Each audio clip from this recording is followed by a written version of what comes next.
Welcome to the GreatBase Tennis Podcast. I'm Steve Smith, episode 147. Today I'm going to call Dave Schwartz. His team just won a national championship, and it's not that often you get to talk to somebody who's won national championships. So let me call him up. It's going to be a great day.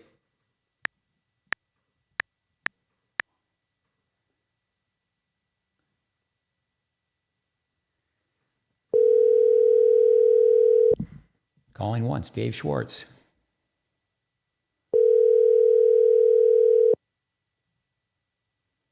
Hello. Dave Schwartz, Steve Smith, thanks for being on our podcast. Hey, Steve. Good to hear from you. Congratulations. It's not every day. I was just telling our listeners that you talked to somebody who's won a national championship. Yeah, my Athena's competed tremendously this week.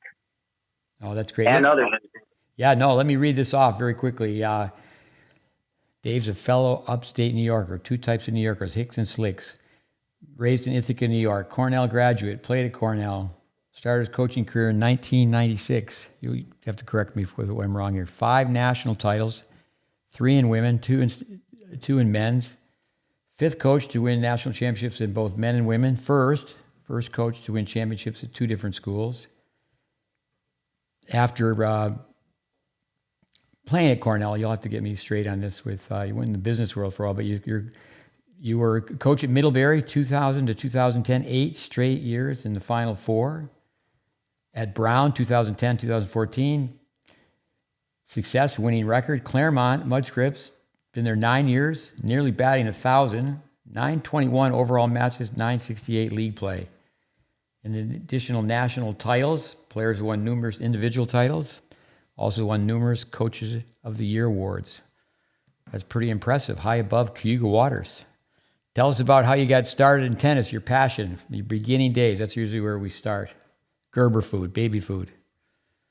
Yeah, I mean, I grew up in Ithaca and just played a bunch of sports. I was a little guy, but sort of just tried like every sport, played basketball, soccer, tennis.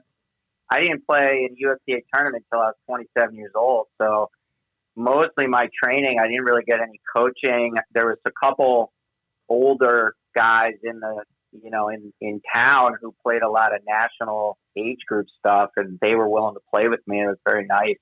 A couple old names people might know. Dirk Dugan, who's actually an orthopedic surgeon who played at Cornell, and John Gorski, and a couple other guys who were doing sort of the national, 35 and over, 40 and over, 45 and over circuits, and they would play sets with me, and wasn't really getting a lot of coaching, but they knew how to play, and I just learned from them. And did you? I don't know. Cornell, I walked on. I mean, they knew me. I was local and a pretty good athlete, but I just walked on the Cornell team, and I wasn't really much of a factor there until my senior year. I sort of scrapped my way into the doubles lineup, but I didn't really become a good player till post Wall Street in my mid to late 20s. Let's go back. So, did your family play tennis? My father played. He still plays. He's 82 years old. He still works full time as a professor, and he plays tennis about 3 days a week at 82 years old. I think he was probably at his peak about a 4.0 player, but he would go out and hit the ball to my brother and I. And, he just liked all sports too. He was, super big sports fan, and we had a basketball hoop in our front yard, and he would hit balls to me from time to time. But I mean, he wasn't really a good player, but he's competitive. And your brother, he played? He played. He was a high school player.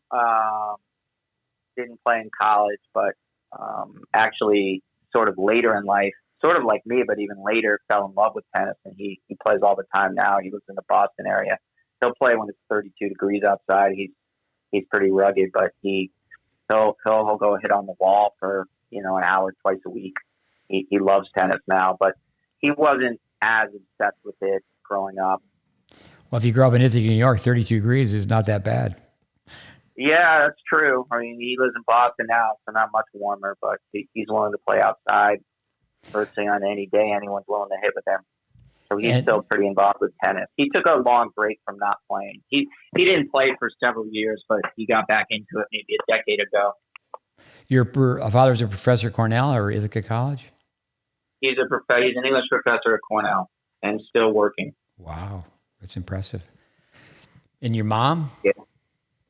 My mom passed a few years ago. I actually lived in Florida, and she was a high school teacher and then an administrator. She played a little bit of tennis. I would say a little bit. She could hit it over. And you like your brother, you played high school tennis? High school tennis, no junior tennis at all. I mean, that was an era, in the 80s for me to play every, junior tournament would have been downstate at that time. So there weren't too many options. My parents got divorced. I didn't really have access to transportation. So I just played high school tennis. Plus, the seasons, obviously at Cornell, there's indoor courts, but there's not a lot of indoor tennis in upstate New York. Not a lot of tournaments. I played very little indoor tennis, honestly, once in a while, but my training was virtually in the summer, honestly, and then the high school season. That's pretty much it. And what did you study at Cornell? I was a history major. Oh, the same thing as your master's then. Yeah. So how do you go from having a history major to working on Wall Street? Well, I graduated from college. I had no resume, no plan, no anything. I had some friends living in New York.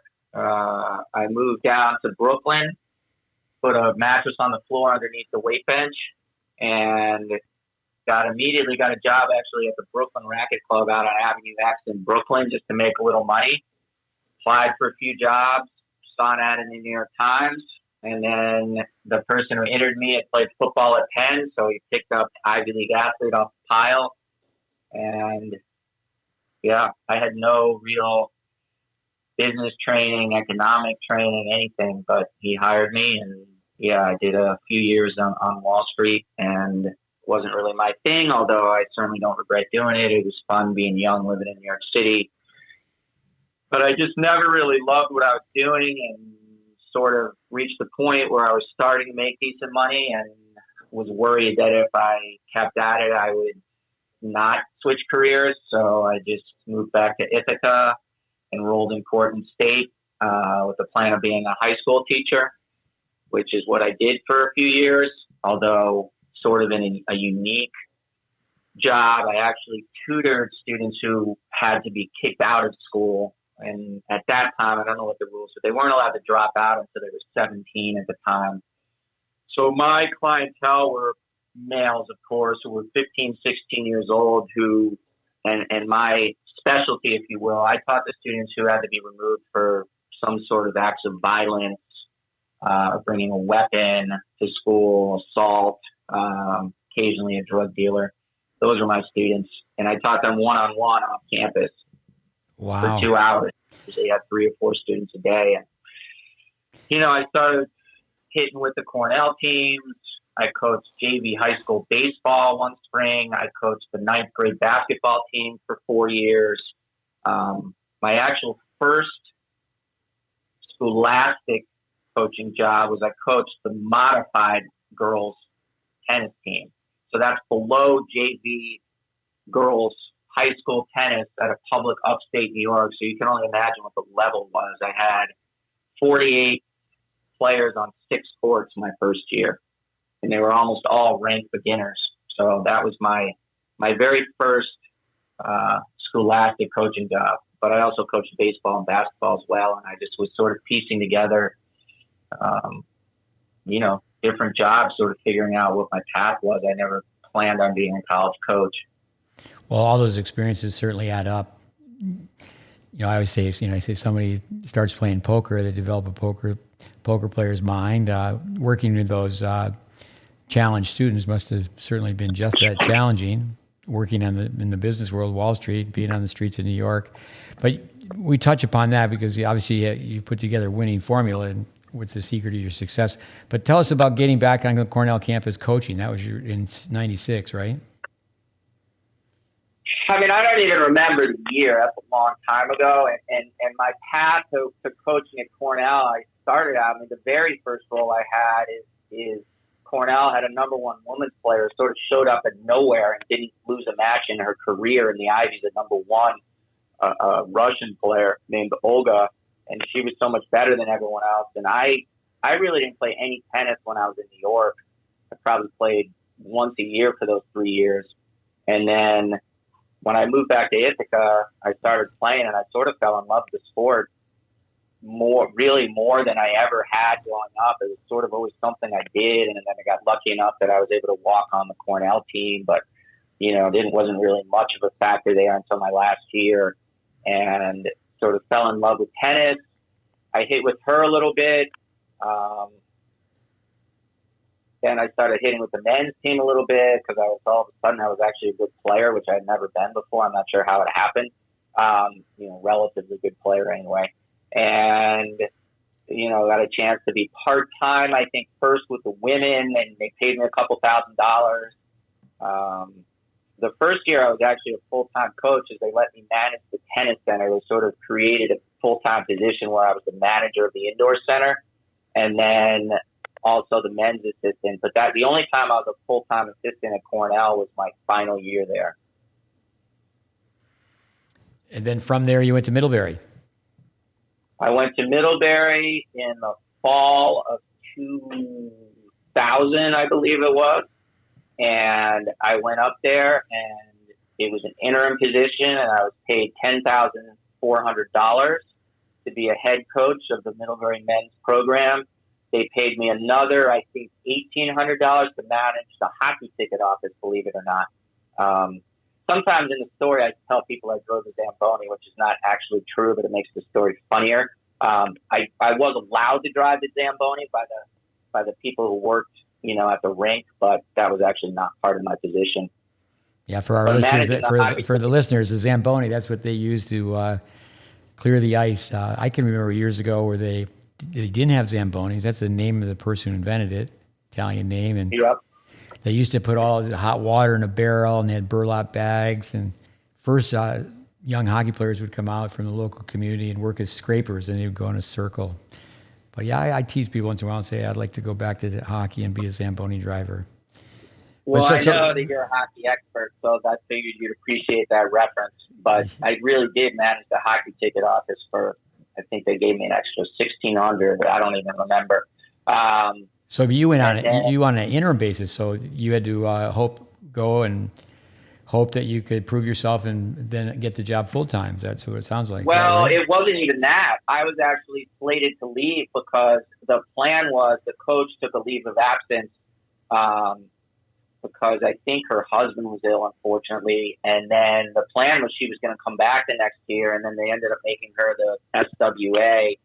And then I started the squash club, even though I never played, and they were able to make me, they made me full time my second year, and I got paid like $28,000 or something. And I started the squash club, which eventually turned into a varsity sport, but I might've played hardball squash like twice in my life, but I had never even seen softball until I started the club there. But it was a way for me to have a full-time job. And, I knew nothing about Division III tennis really, a little bit, I'd hit with a couple of college players, but, I remember my first year at Middlebury, and this is sort of, the internet was kind of just starting out, and I didn't really follow, and the Middlebury team when I got there was pretty weak. So I remember after my first year there, and we had improved some, but we were not even close to in the national mix. We were barely in the regional mix at the time. And I remember not even knowing that Trinity of Texas had won the national championship until late in August, I think, when we came back to school. I didn't even follow the NCAA tournament, and I had no idea who even won the team championship until months after. That's how removed I was, and Middlebury was at the time, from being any kind of national factor. Dave, when you first went there and you were interim, was that with men or women or both? Yeah, I was with men. I never coached women in my life until I came to Claremont-Mudd-Scripts. And other than being an assistant, I guess I'll correct that. I was an assistant with Cornell a little bit with the women, but I had never been a head coach of women until I came here. Yeah, down the road here, I have some questions pertaining to the switching from coaching men to women. But tell us your progression. I know at Middlebury, they've won national championships, I think, in 6 different sports. So the school overall has been successful. But just in hearing a few things about your background, I would think playing multiple sports, being a late starter to tennis, climbing the ladder, working in the business world, working with those challenge students. A lot of things had to add up, but what were some of the things that made you so successful in your early years in building your program at Middlebury? Sort of tough for me to answer. I was fortunate when I got to Middlebury. There was a few older players who I'm still very close with now. Stuart Brown and Steve Holtz would be 2 of them, and it would have sort of been easy for them to accept their college tennis experience as being basically recreational, and they were super motivated to actually be good. And I think, especially, it's one thing when you come in, a freshman, and obviously I wasn't able to recruit much right away, but, newer players don't really know what they're getting into. But the way I ran my program was so different from what they were used to that if they weren't on board, it would have been very difficult. But they sort of embraced actually trying to be good. And, one of them,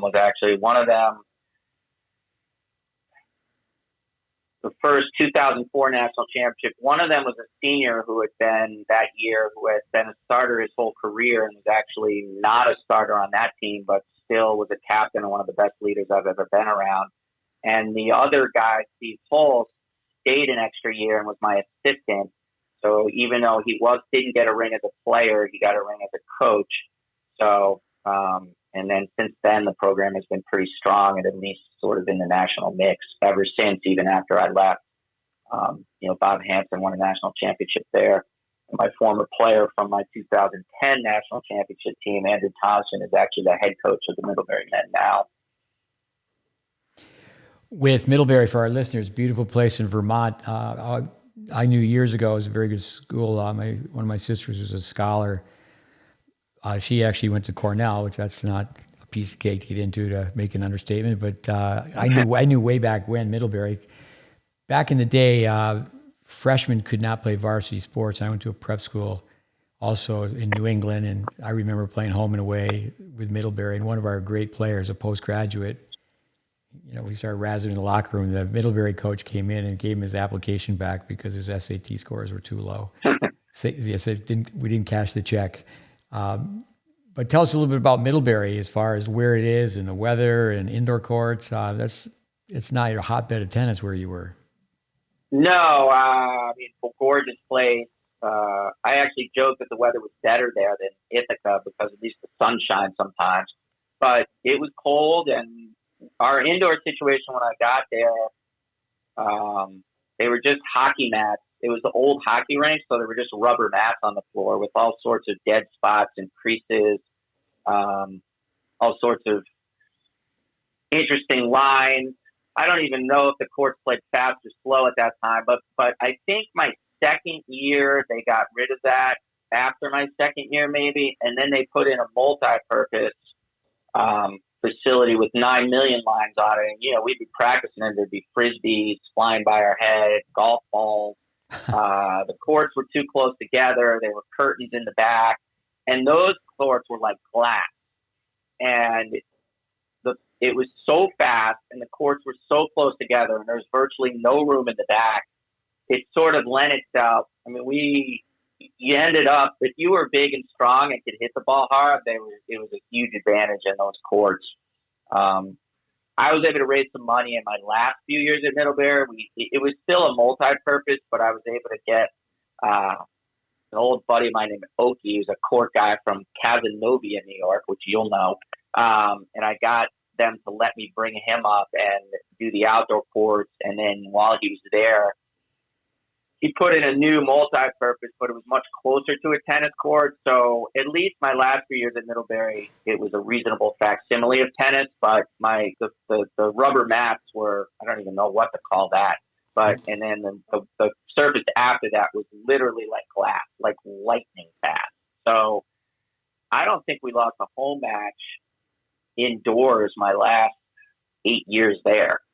In the village, Pretty sure that's true. the village, the town itself, you had no outside resources, just whatever Middlebury could provide, correct? As far as court time? There was an indoor club, if that's what you're referencing, actually sort of at the edge of town that had 3 courts that they built probably 2006 or 2007 that we occasionally used, but it only had 3 courts, so we couldn't really play matches there. But that was about it. Well, you're talking about long winters too. So when you finally got outside with the teams from the south, you must have been at a disadvantage. I mean, we shoveled our own courts multiple times. The courts were right in the middle of campus, which was kind of nice. But yeah, I mean, it's tough to play out. Tough to play outdoor tennis in the heat when you're not training in it. And the outdoor season was pretty short, but my team was pretty rugged. I mean, if it was even close to playable outside, we went outside. Well, I think that goes rugged weather, rugged people. Not too many tennis players have shoveled off a tennis court. That's a good sign of passion. Yeah, I sort of joked when I came out here. I said sort of some toughness was kind of built into the program at Middlebury. When they did their conditioning, they had to walk at 6:15 in the morning through the cold. Every practice, they had to walk through the cold. The class, they had to walk through the cold. We played in not even a real indoor facility with, frisbees flying around their head. So I always joke that here, with the perfect weather and our beautiful facility, I sort of have to build toughness into the program because it's not automatic the way it was at Middlebury. You had to be rugged to play tennis in the winter of Vermont. Now, I tell a story where my son was playing for Ty Tucker and Ohio State was in Minnesota. And my son, having grown up in Florida, Ty told him to put his warm-ups on. And my son said, "No, I'm okay." And Ty said, "We're playing outside." And he said, "You're kidding me. Isn't it 50 degrees where is it the visiting team that gets to decide whether you play indoors or out if you're at a place where they have both indoor and outdoor courts?" It's specific conditions dictated by the ITA revolving around temperature. And they've changed it a few times. I think if it's over, it has to do with the weather projection through 3 hours during match time or an hour before, hour after, 45 degrees or above, and wind below 20 miles an hour. Don't quote me on that. I'll have to look it up again. It's changed a couple times, but it's not dictated by the home team or the visiting team. There's specific ITA rules. But sometimes, as rules can be, there's sort of different interpretations, and it can be a little bit nebulous. And there's been some coach arguments about that over the years. Dave, backtracking, when you went to Cornell, what was the facility like then, and what's the facility like now? The facilities now are very nice. When I was there, the indoor courts were a bubble with no bathroom facilities whatsoever. We would lock each other inside the porta potty sometimes just to be, wise guys. But it was just 4 lightning fast indoor courts. We never even really trained outside. There were courts next to the facility that weren't even real tennis courts. They were basically just a paved driveway. They had lines on them.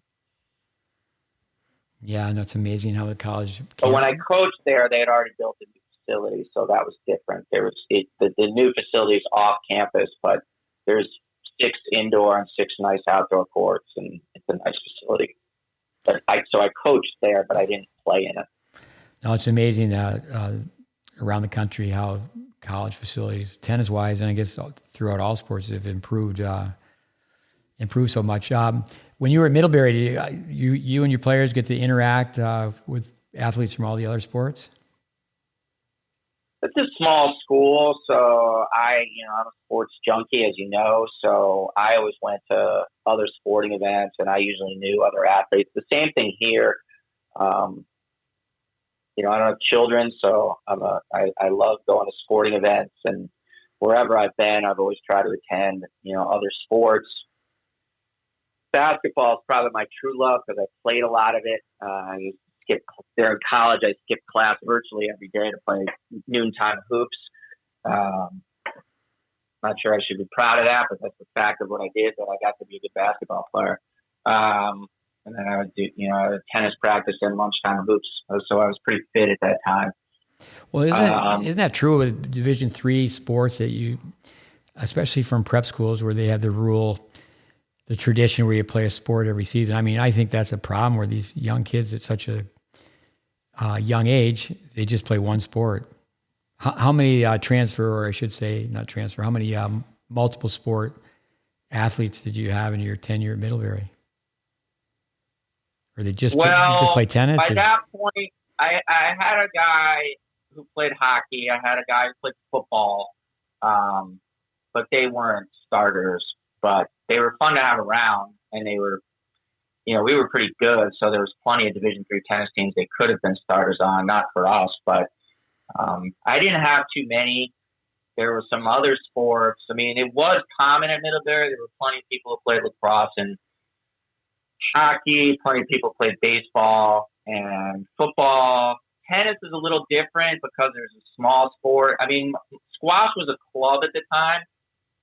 One of the starters on my 2010 national championship team, I actually recruited as a squash player, and he walked on the tennis team, and he just kept on, and he was the captain of the squash team when it became varsity, in fact, because that transition to club to varsity happened while he was a player for me, and he walked on the tennis team and ended up starting on the national championship team. But he was actually a squash recruit. Wow. So there was a few crossover squash tennis people. It's tricky. The tennis with the fall season also makes it harder than some other sports to do two sports. So I had one football, one hockey guy, and then a handful of squash players. But he, I think, was the only one. The other ones just did squash as a club sport and then tennis. And I'm pretty sure he's the only one that actually was, when squash went varsity, did both as a varsity sport. How about pre-Middlebury, pre-college days in high school? I know years and years ago, you played a different sport with a different season, but did you have players that in their high school days played different sports? Yeah, I had plenty of players who played I had a bunch of players who played high school basketball. I mean, I'd say a bunch, but definitely a handful. Especially, I mean, I didn't recruit from the prep schools too much. I might have slight public school bias because I went to public school, but, and also we were trying to recruit tennis players at a high level. And some prep school tennis wasn't great. I'm not sure it is even now. A lot of it is they do play other sports, which is good in a way, but if they're playing 3 seasons, that's probably not enough tennis. The ideal situation would be someone who played 2 sports probably. When you're younger, as many as you can is probably best. With your passion for basketball, have you used that for cross training and a little bit of fun, a little bit of fitness? Have your tennis players play basketball? You can judge someone's athleticism, in my opinion, by how good a basketball player they are. And there is some translation to tennis with the change of direction and the movements. I think you can judge athleticism a little bit by how you watch someone play basketball. No, I think it's a great second sport. I think I'm telling tennis players all the time, play basketball. There's other sports that certainly help out, but basketball you can play in your driveway. You play one-on-one. You can do all sorts of solo drills. It's I just think it's really tragic. I'm sorry. Go ahead. I'm sorry. It's just tragic that kids they can't play basketball. They never played. It's amazing. Tennis. A lot of the tennis players, you ask them to throw a ball if you're working on a serve, and sometimes these are very big players, male and female, and sometimes it's mind-boggling that no one taught them how to throw. I think talking about it at least, and it seems like there's a movement to sort of understand that general athleticism will benefit you when you develop as a tennis player. But, we both are from the era where the academy started taking kids and specializing really young, and they do that in other sports too, where the specialization and the all-star teams happen probably a few years before they should, and then the scheduling makes it impossible to really play more than one sport now, which is a shame. I also think it contributes to injuries because you don't develop the whole body. And then student athlete, Middlebury, I'm going to guess ACT, you got to be 32, SAT, you got to be 14. Those are probably minimums. Pretty difficult to get students into Middlebury, correct? Middlebury, very difficult to get into. Some of the alums used to joke, and I didn't follow Division III athletics too much until I got there. But some of the alums would joke that Middlebury got much harder to get into over the years. It's sort of, I knew it growing up, and I think it was sort of a safety school for prep school kids who couldn't get into Ivies or Amherst or Williams. But now Middlebury is super tough academically, and the numbers that you list are pretty close to what's needed to get in. Middlebury was very supportive of athletics when I was there. They didn't understand at first when I got there because I don't think anyone had really tried to win in that particular sport, but there were other sports when I arrived. Lacrosse was winning national championships, coached by the current athletic director. Hockey was winning national championships at that time. So there was a culture of success in some sports, just no one had really tried in tennis, I don't think. Well, when I first met you, then stopped to think about it. Well, this guy's winning national titles in Vermont. That's not an easy sell to get a tennis player to go to Vermont. I mean, I remember being in the cafeteria there, looking out the window and seeing kids come down the ski slopes. And years later, I went to Switzerland, but I thought I was in Switzerland when I first went to Middlebury. Tell us more about what evolved over time. Like year one, year two, your players got better, the level got better. But how did you create a championship culture? Yeah, so I wish I could explain it better than I probably can. I didn't really know much about what we were even. I had really no goals other than I thought that it had some growth potential. But if you'd asked me if we could win a national championship when I got there, I don't even want to say in my wildest dreams because it wasn't even really on my radar. I sort of looked at Williams, and Williams at the time, now Middlebury and Williams would be considered much closer academically than when I first got there. But Dave Johnson was winning national titles at Williams, and I just felt like his guys were just really good competitors. They just didn't miss for no reason. They never gave in. And I didn't really see that they were so unbelievable athletically or even skilled tennis players. They were better than us, certainly. But it seemed sort of achievable to get to that level. So that's really all I thought. And I sort of stole some things from him. And I don't think he was, doing a ton of technique stuff, but he was he was a little bit older than me, and he was super competitive, and he was relatively stoic, and his guys just competed very, very, very well. And I admired that and sort of tried to model my program a little bit after that. And I thought it would take probably 5-6 years to be at that level, but within a couple years, we got some good recruits, and the guys bought in, and they stopped sort of thinking that we had to be in the middle of the lower pack of the NCAA. So my first year, we just improved our record a little bit. I think the year before I was there, they were like 4-10. We only played 14 matches. I think we were like 8-6 my second year. It was a very limited schedule, not a lot of travel other than Williams and Amherst and a few strong NESCAC schools. Our schedule, we played UVM, who doesn't have a team anymore. St. Michael, we really, Skidmore was pretty close, so we played them, but it was an extremely limited schedule. I just felt like, all right, well, we improved a little bit, and then I got a couple decent recruits for my second year there, but we really weren't very good. I actually felt like that might have been my best coaching job ever. We finished 12th in the country, and I don't know if we could have done any better than that. And then the third year, we made the Final Four. And then after that, we were always pretty good. And you can't win it every year, but if you're in the mix, you have a chance. And the right stuff kind of happened for us twice while I was in Middlebury. but it's, at any level, very, very hard to be the final team standing. You need luck, and you need players who are buy in, and yeah. What about summers? I think if students at Middlebury, what a guess would be is that they're going to do an internship, or they're going to do an internship every summer. Did you have students who or players that didn't really have time to play that much tennis in the summer?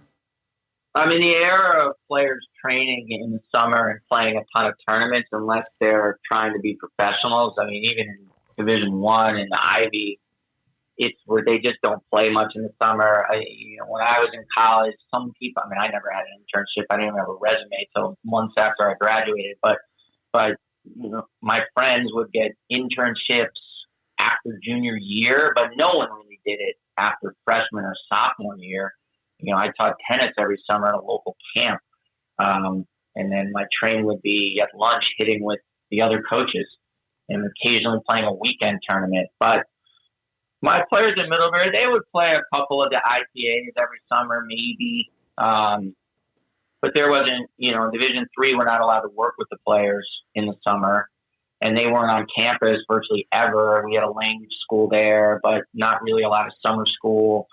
So I would never have players around, and they would usually go home and do internships, just as you say. So, and they were somewhat motivated to try to hit, but there was nobody who was doing real training in the summer. But some of that may be a good thing. In Division III, there are some restrictions on the training and dates, and a little bit more than the Division I, and sometimes maybe that makes the actual training itself and the season more, more fun, more motivating. I don't know.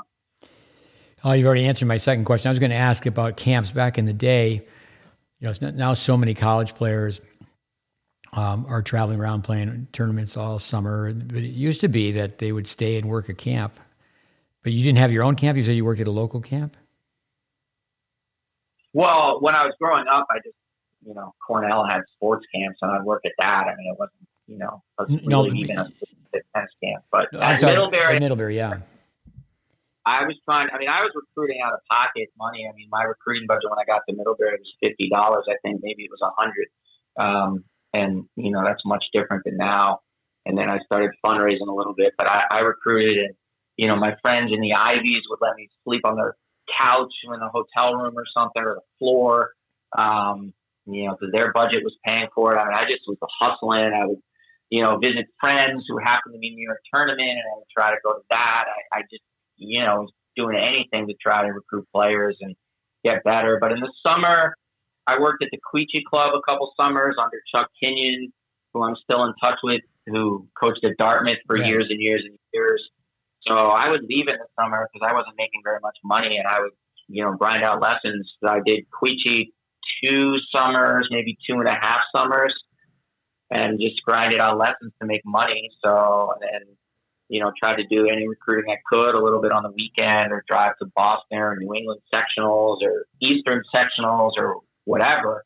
And then a buddy of mine was running a program down in Westchester that had some good players. Several played for Cornell later. So a couple summers I drove down there for 6 weeks and just stayed with him and then worked his camp. And I had access to some pretty good players, and a couple of them ended up with me in Middlebury. Some of them played for Cornell and, Bucknell and other top academic places. So that's what I did. By the end, they were finally paying me decent, so I was doing less of that. But and my program had a bigger name at that point, so I didn't have to, hustle quite as much, but either financially or recruiting wise. But yeah, I left in the summers, probably my first 5 or 6 summers. Actually, just a couple of years ago, I ran into Chuck Kenyon down in Naples. I was spending time with someone who was considering buying the Vic Braden Library. But yeah, he was running the tennis event with all these guys 70 and over. He's still doing that stuff. Yeah, with great guy. With okay, I'll ask some questions about your fall and playing Division I teams, but you never built your own tennis camp. Usually, back in the day, I know I'm like 10, 13 years older than you are. That You had to run your own camp to survive, but you didn't, to clarify. I worked other, the Queechee Club was decent money, and it was relatively close. They did okay at my friend's sort of little academy that he ran in the summer down in Westchester, but I was never really motivated to do any sort of Wilson or Nike camp. Probably could have made some money doing it, but it just wasn't really what drove me, and I fortunately was able to survive without it, honestly. How about your players in the fall? Do you more so in the fall, your players can line up and play some of the players from Division I schools? Was that the case? We did some stuff with BU and Boston College in the fall. Chuck Kenyon actually graciously always let us play his fall tournament, and would play us in dual match even in the spring. So we tried to expose them to some Division I. A lot of them, once we got good, a lot of them were recruited by Division I schools. I'm trying to think. You're limited in dates in Division III, so we couldn't do too much of it, and we were only allowed, I think, 4 dates in the fall. And we hosted our own tournament, and then the fall regionals, 2 of them. But we did stuff with Boston College and BU. We do a little hidden duel thing with them, and then Chuck would invite us to his fall tournament. So we definitely exposed them to that, and that was fun for them because they were often recruited by D1 schools, or sometimes they had a chip on their shoulder because they thought they should have been recruited by an Ivy and weren't. So that was always another piece to it. Yeah, I've heard that before. It's good. In a lot of ways, it's good to have a chip on your shoulder where you're forced to prove people wrong. It's good. For our listeners, Chuck was the coach at Dartmouth forever. Eventually you left Middlebury. It must have been difficult. I mean, it sounds like one of those great rags to riches story where obviously it's a beautiful place and great academic standards, but in some ways, you made something out of nothing when you described the indoor courts and your budget, and it must have been difficult to leave Middlebury. It was. It really wasn't for professional reasons. It was actually for personal reasons, and I won't bore whoever's listening with that, but it was probably 90% from a personal standpoint, and a little bit sort of ready for a new challenge, I guess. I was born in Providence, so I knew that area pretty well, even though I didn't grow up in Providence. I actually love the city, one of the more underrated places in the U.S., in my opinion. Yeah. But I figured I'd try it out. No, I was on that campus one time. My sister played hockey at Cornell, and my parents picked me up at prep school, and I was there. It is a really nice place. Was your dad a professor at Brown before? As you were born? He got a PhD at Brown, actually. So I was born there, and then he moved. He's actually been a professor at Cornell. He came to Cornell in fall 1968, and he's still a professor there. So to digress, your English must be pretty good. He probably doesn't like it, but I mean, did he have a nosebleed on your papers, or he didn't use a red pen? I didn't really. Yeah, he wasn't super involved in grading my papers or looking at my papers. Oh, okay. So you went to Brown. How did that go? How'd you like that? I learned a lot there. I didn't feel particularly supported by the athletic department. It was a period where Brown Athletics sort of went backwards in support from the upper level administration, and the rest of the Ivies at the same time were actually ratcheting up athletics. So the timing of me being at Brown wasn't particularly good.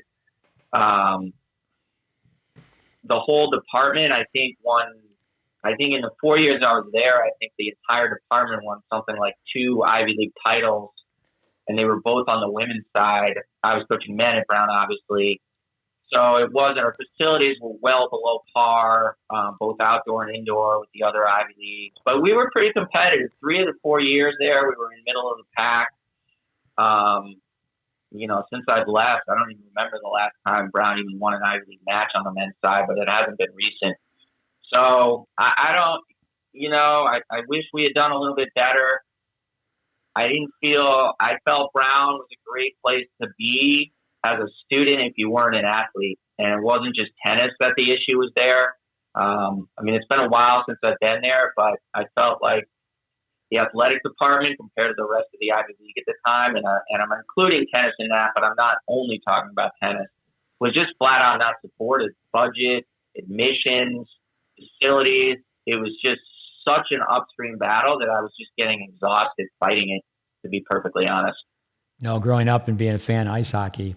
In fact, I was born in Potsdam, New York, as you know, where Clarkson is, and I used to tell people every weekend I'm cheering for Clarkson and whoever Cornell plays, because Cornell was so good in hockey. But Brown was kind of it seemed like it was a filler on the schedule for the other Ivy League hockey teams. They haven't been good in men's or women's hockey in decades, I don't think.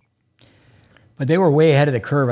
I've always remember Brown being one of the first places where you could create your own curriculum or design a specific degree program that fitted your dreams.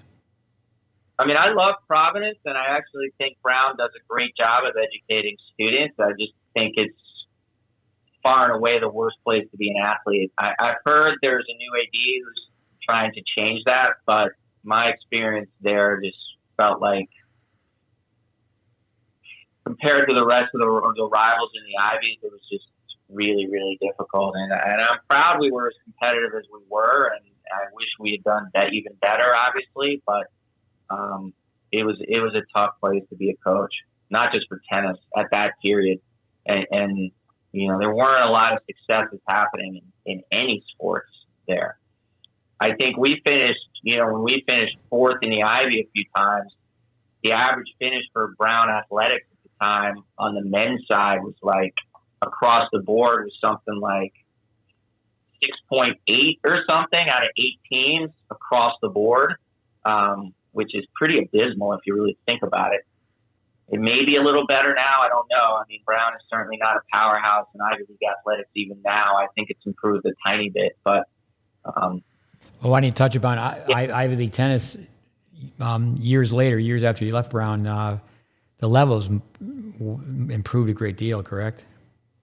It had started, I mean, when we were there, it's better now than it's ever been. I was actually there when it started really ratcheting up and getting very strong. I remember one time I looked up, Brown had actually, way before I was there, Brown won an Ivy League title, and I think they, in the final ITA rankings, they were something like 65th, winning the league. We finished top 50 one year, and we were 5th. So even when I was there, the league had started getting stronger. But now, I mean, Cornell was 3rd this year, and they beat Auburn in the first round of NCAA. I mean, Cornell's a much stronger program than when I played or even coached. And Columbia and Harvard are essentially national powerhouses. I mean, they're scratching on the door to, make things like the Final Four and things like that. So the Ivy men were starting to get very good when I was there. But now they're even stronger across the board. You mentioned at Brown that you learned a great deal. If you could touch upon that, and then also the difference or differences with recruiting in Division I, Division III. Yeah, I mean, the experience at Brown, I think I sort of assumed, maybe I overrated myself on what I could overcome. But, and again, we had a reasonable record, and I think we did fine considering what we were up against there. But, I'm always trying to learn. It was fun coaching, at that level. I mean, we played against, Vanderbilt and Big Ten schools, and the top Ivy teams were, ranked in the top 20. So that was fun. Every Ivy League match, I think one year we played, and every one of our 7 Ivy League matches were 4-3 matches. When you coach in the upper level of D3, you're going to have some matches that aren't super competitive. It's just the reality of it. And those Ivy matches were all wars, so you had to be, so intense every single match, which was fun, but also very stressful. It's amazing to me, some coaches Division III, Division II, where they coach both teams. When you went from Middlebury to Brown, obviously the budget must have been better.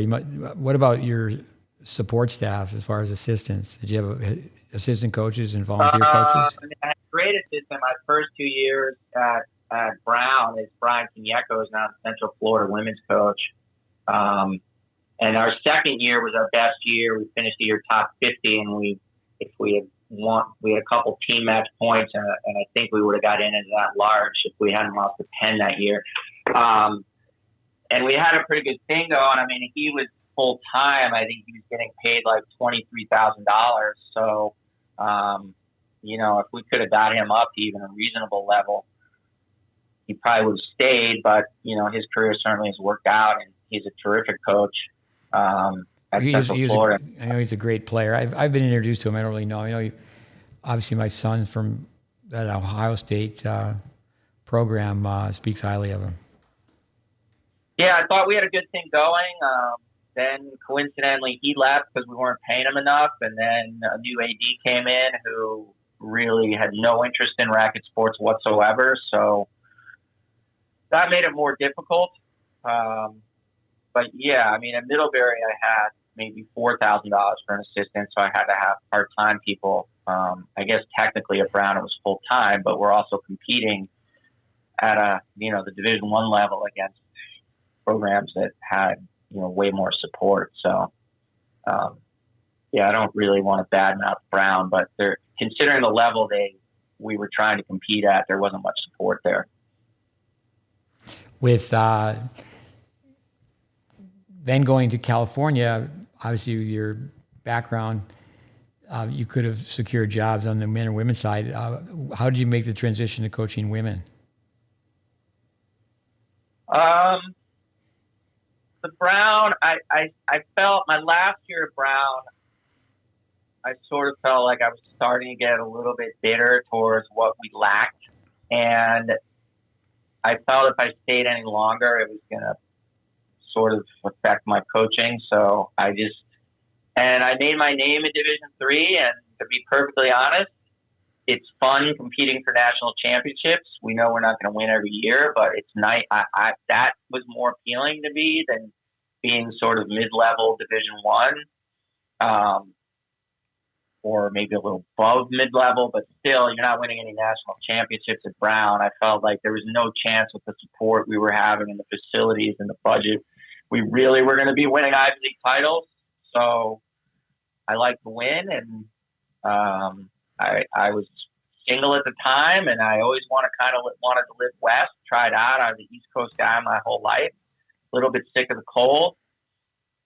This job was open. I figured it was a real long shot because I had never really, other than being a part-time assistant and kind of a hitting partner at Cornell with the women's program very early in my career when I still had another full-time job, I really didn't have any experience coaching women at all. So I assumed they probably just chucked my resume out. But, I ended up getting the job, and I really don't have a preference. I would coach men tomorrow. I would coach women tomorrow. I honestly don't have a preference. I love coaching the women, but I love coaching men too. I just want to coach people who want to get better. And go ahead. I'm sorry to interrupt. I was just going to say that listening to you so far, as if this was an interview, if somebody listening to this considered this an interview, I think you'd get the job based on, what you built at Middlebury with, one thing you did say, and go back to your train of thought, is I loved it when you said it's fun to compete for a national championship. I think if I had a nickel for maybe a penny for every time I told it, especially to a teenage boy, I've coached so many kids, and now the UTR, it really helps out. If you're coaching a kid he's an 11 on the UTR, he's a good tennis player, but he's not a Division I tennis player. Certainly I have to qualify that because, as you know, there's almost 5,000 colleges, and a lot of D3 programs can beat D1 programs. But we've never lost to a Division I program since I've been here. And that sounds better than it is. And we don't play a ton. We play one or two a year. And then in the fall, we play against them a little bit in one tournament. We're not beating North Carolina or Stanford, obviously. I mean, we're not delusional about where we are, but we're better than, especially if we got them in May outdoors in some warm weather. We're definitely better than at least half of the Division I programs. But at the same time, we can't compete with the top schools. We know who we are, but we've actually never lost to Division I teams since I've been here. Oh, that's great. No, again, I tell boys, they just chant D1, D1, D1, but also to the brand schools. They're thinking UCLA and USC, and they're an 11 on the UTR. And I'm going, well, if you could play on the women's team, perhaps, but play on the men's team. I also tell the kids I coach that many times in Division I, I don't want to sound negative like I'm throwing D1 coaches under the bus, is they run practice for 3 hours and they coach every day on the phone or they recruit every day on the phone for 4 hours. But I think that's, again, worth repeating. It's fun to get up and compete for a national title. And I've coached so many kids who could have got a great education and played in the lineup, but they chose to go to a school where, they're a tail ender. They're Well, right, and there's always the one story of the guy or woman who walks on and it becomes a factor at a big-time place, and people only remember that story and don't remember the 9 million stories where someone tried to do that and they never played. Right. But there's always the case that they point to, and they think they're going to be that 1 in a million person or 1 in 1,000 or whatever the number is. But the reality is you don't hear about all the stories about people walking on and not making it at all or picking up the balls, basically. So, yes, people are a little bit, and they don't understand the level even of high-level D3. I mean, D3 has gotten much better, even from my perspective on the women's side. I remember when I got here and people were like, oh, Dave Schwartz coaching women, and they were pretty surprised that I would do it based on my personality, I guess, or just not having coached women. I don't even know. A lot of people try to give me sort of some unsolicited advice about how to coach women, and I just felt like my head got so full of like different suggestions. I just sort of decided I coach the women the same way I coach the men, honestly. I didn't really do anything differently, and a lot of people tell you that. I just want people who want to get better at tennis, and that's the pretty basic thing, and I don't think it's really gender specific. Of course, the women are a little smaller and they're different bodies, but the way we train is the same, really. Oh, it's music to my ears. That's music to my ears. That's question number 12 here is, do you think should be separate coaching clinics on how to coach women? And I just don't understand that. A forehand's a forehand, a backhand's a backhand. I've never attended any of them. And there's a few subtle differences I have to be aware of, or how sometimes coaching is received a little bit. But the sport, and you're a technical guy, I mean, there's efficient and there's inefficient, and it's the same thing, no matter who's playing it. And being a good competitor, which is a big part of tennis also, I don't see how that's very different. So, I could point to maybe 1% differences, but 99% of the sport is the same. So I really made no adjustments whatsoever. Right. Well, but there are many, I've seen, there's podcasts and videos and clinics, and, I'll probably get in trouble for this because there's a whole business on, how you're supposed to, coach and talk to women. And I don't pretend to be any expert about that, but I know coaching the specific sport, which is essentially my job, I don't really see much difference there. Well, I do think a lot of headliners, a lot of people are, at a conference and they say, well, this is what we do in our program. When you do a little homework, you find out they don't have a program. And they're very, very pretentious overall. I think a lot of times people pretend, especially in the private sector, they pretend that they've actually taken beginner players and over a 10-year period from age 8 to 18, and they've developed players. But I don't think that really happens. And then all fairness to the coaches too, is that a lot of times people shop and bop and they don't stay with a coach long enough. That's also true.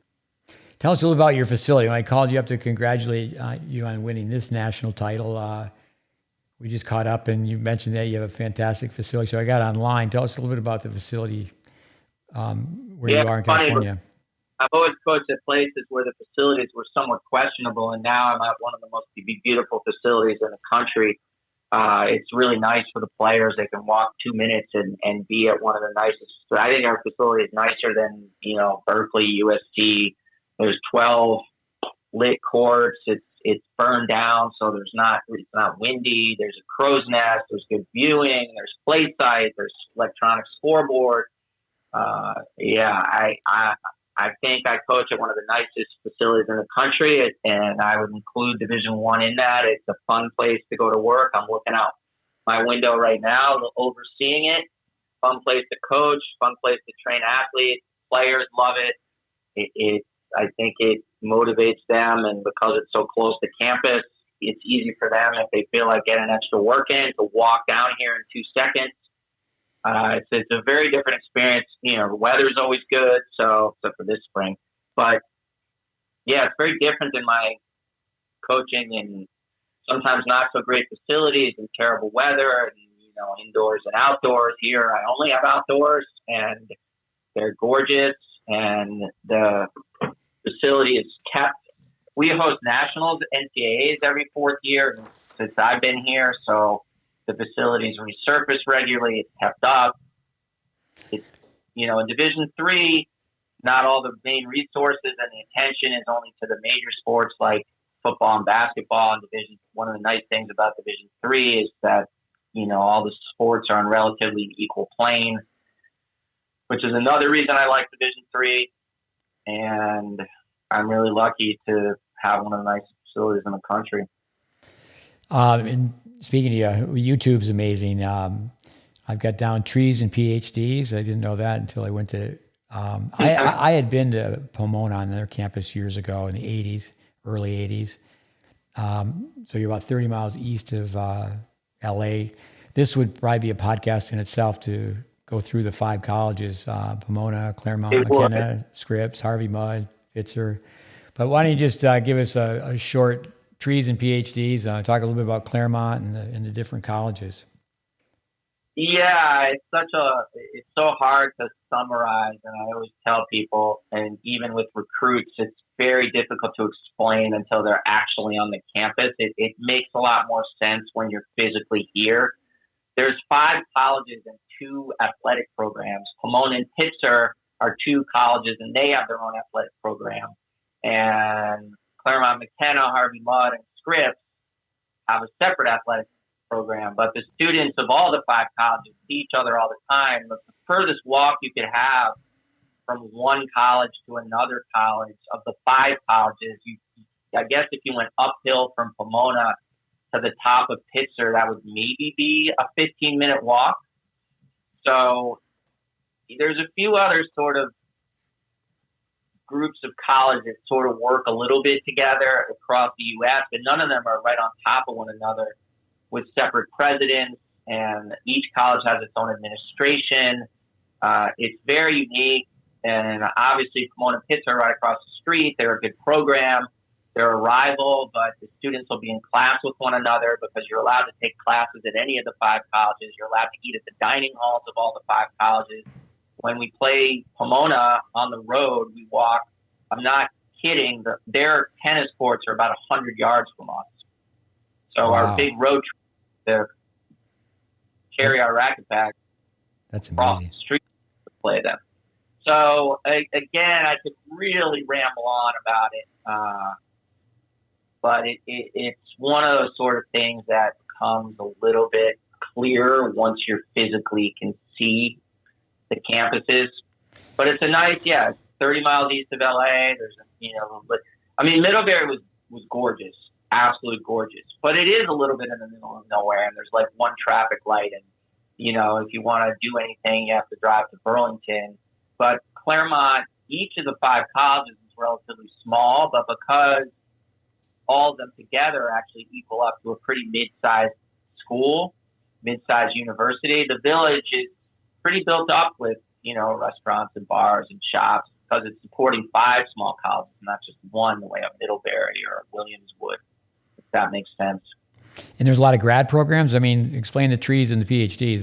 The trees is pretty easy. Well, I think you're talking about the PhDs at the actual faculty. I mean, the grad school's built up even since I've been here. I think there's about 2,000 total grad students now. A lot of it is online, but there is some in-person stuff. But I think the PhDs originally, that little moniker was in reference to all the faculty here for the 5 colleges, because when the original, I heard that way back when the grad school was very, very small. So I'm not sure that's referring to the actual grad students, because most of those programs are master's programs, although there are a few PhD programs. I think it's more just all the professors who live here. That's what that's referring to. Tell the listeners, for people to read about your program, what website do they go to, and is it different than what website if you want to read about the men's team? I mean, I don't even know. I guess go to the CMS athletics page and click on women's tennis. I'm not Mr. Technology here, but that seems to be the way to go. So it would be the same website for both teams then? I mean, there's not... Yeah, I mean, I would just go to the CMS athletics website the same way you would go to any university website. And then, the men's program has been very good here as well.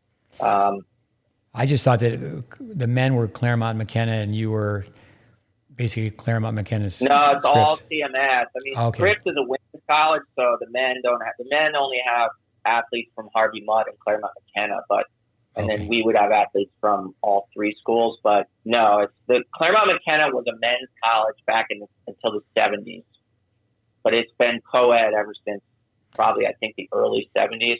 Yeah. I'm not an expert on the history here, but no, Claremont-McKenna has been co-ed since the early 70s. And the only thing that's different is we actually have 2 separate mascots, which is unusual for the men's and women's sports. The men are the Stags and the women are the Athenas. I think our mascot's kind of cooler because it's, goddesses of wisdom and war, which I think is appropriate for tennis. No, you've explained it very well, but online, there's a couple of videos that are 10, 12 minutes that go into the history of how it all how each school started and the purpose of each school in its beginning stages. But you've probably done more research on it than I've ever done. It sounds like a pretty unique setting, though. It's very unique. I mean, I have a great situation here, beautiful facility. My players have, wanted to get better. When I first got there, the program was in decent shape, but when I first got to CMS, at that time, and even my first few years here, Emory and Williams were dominating the women's tennis landscape so thoroughly. I think they had won like 16 out of 17 national titles at one point, and had met each other in the finals most of those years. I remember, and we were, my first years, we were like 4 or 5 in the country, and one seemed so far away. On the men's side, when we first got sort of up at that level, number one didn't seem so far away because there was different teams. Santa Cruz was strong, and Williams was strong, and there was a few other programs that were strong. Emory was strong, but it didn't seem so unattainable. But Williams and Emory had so many of the best players. They were so dominant. I remember in 2017, we finished 3, and it seemed so far away that we could ever get ahead of Emory and Williams. And then the next year we actually won it, but that sort of came out of nowhere. But, this is a great place to be. I feel very supportive. Our athletic director, Erica Perkins, is a tennis person, and you probably know that name because she worked for the USC. Yeah, I met her years ago, yeah.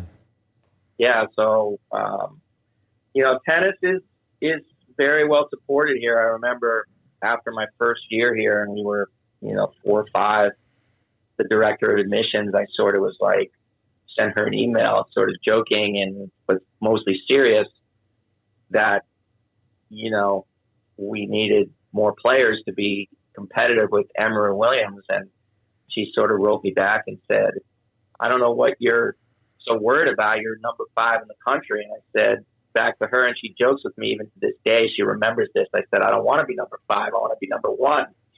And after we won it in 2018, she said, I guess you could be number 1. And I was like, well, I know we're not going to be number 1 every year, but if you're not trying to do it, then you're never going to do it. So tell us about the COVID years. That must have set you back some because you were right there winning, and then no tournament for 2 years.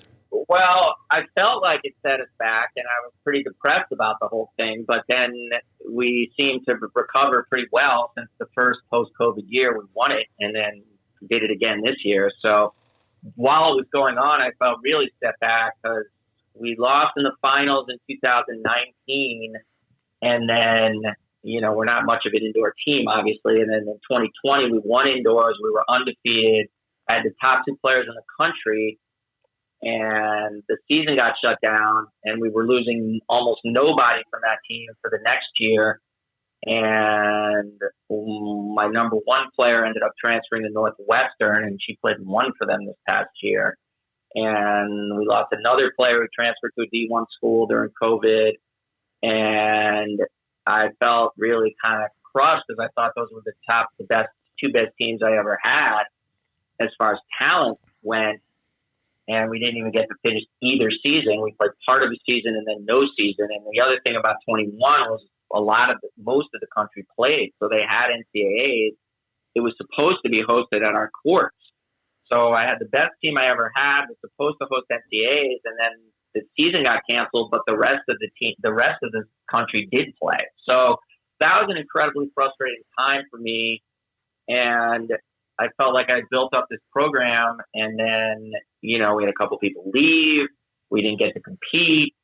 So I wasn't really sure what we had in 22 because we had lost all those players, top players, but I had a very motivated group, and, we ended up winning the national championship in 22 post-COVID. So I really shouldn't complain about anything, I guess. That's great. In reading the bios of the people helping you with your team, Kathy Settles, am I saying that correct? Yeah, we have a couple part-time people that help out. Kathy Settles is actually the wife of Paul Settles, the men's coach, and they've won about 9,000 gold balls together as a doubles team.